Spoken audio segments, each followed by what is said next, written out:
ये बहन का जो है वह बेटे को भी भेज दीजिए। बार बार मारे जाने के बाद भी जीवित पुत्रिका के पुण्य फल से बच जाते थे। एक बार काफी है कि 8 बेटे को सिर को कटवाकर पिटारी में बंद करवाकर माता के पास भेज दिए, लेकिन वह जीवित पुत्रिका के बल से वह 8 बेटे भले चंगे पहुंच गए और वह पिटारी में सोना चांदी बन गया। तब जाके सियारनी ने पूछे, बहन आपने कौन सा ऐसा तुम व्रत किया जिसे बार बार मारे जाने के बाद भी तुम्हारे बेटे नहीं मरते? तब बोले, पूर्व जन्म को याद करो। पूर्व जन्म में हम चिल्हते थे सियारनी, हम लोग दोनों साथ साथ नदी के तीर पर ब्राह्मण के रूप से यह जीवित पुत्रिका का व्रत किया। हमने पालन नहीं किया, हमने पालन किया, तुमने पालन नहीं किया, जिसके चलते तुम्हारे बेटे मर जाते हैं।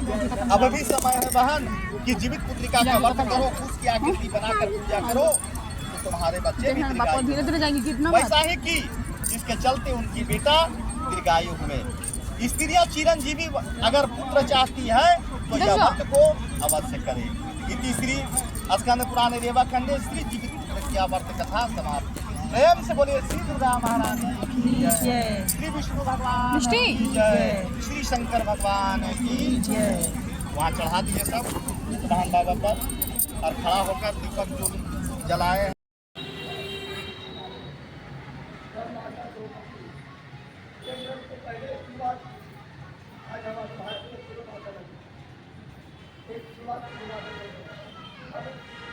जब माता तो शुरुआत से कथा सुन रही थी, ऐसे ये कथा सुन लिया आपने, कथा सुन रही थी तो उस समय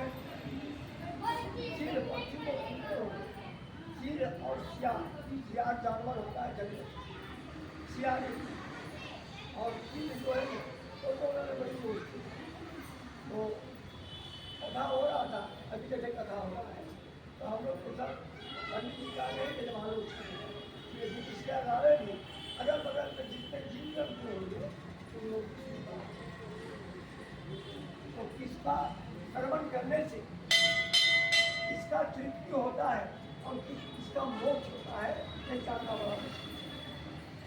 अब ये कहानी बनती है कि जब पता हो रहा था तो एक गाय पर एक चीज बची है और वो कथा सुन लेती है और वो कथा में बताया जाता है कि कथा का विचार करने से भगवान का गुणगान नाम बखान करने से भगवान उस पर ध्यान रखते हैं।